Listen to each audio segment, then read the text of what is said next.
Apple's trackpad gestures are nice, but as more functionality gets packed into the limited number of gestures that are available, there can be conflicts.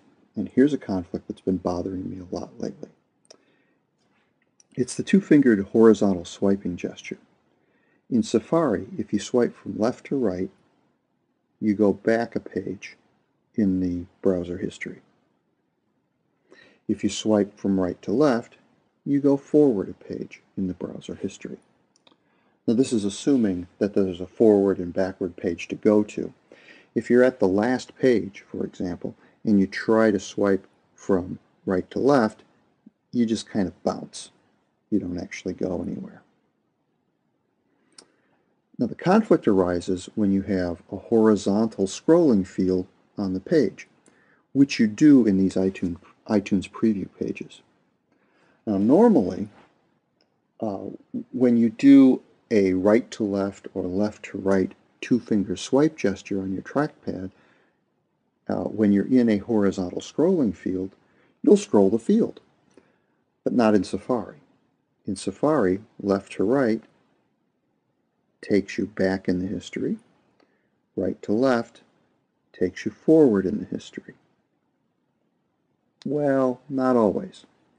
If you're at the last page, which I am now, and you can't go forward in the history any further because you're at the end, the right to left gesture, let's move it down a little bit, the right to left gesture actually does scroll you, but the left to right gesture takes you back in the history.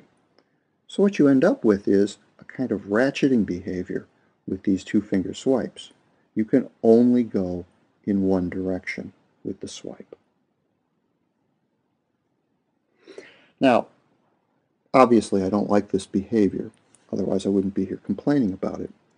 It's also inconsistent with the way the behavior works with the vertically scrolling fields.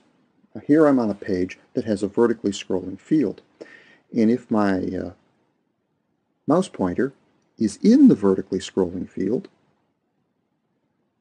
two-fingered swipes up and down scroll the field.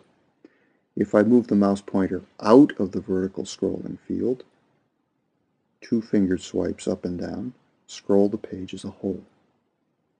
That's what I'd like to see with horizontal scrolling fields. If the mouse pointer is in the horizontal scrolling field, I want to be able to scroll the field in both directions, no matter where I am in the browser history. When the mouse pointer is outside of the scrolling field, then I'm happy to go forward and backward in the page history.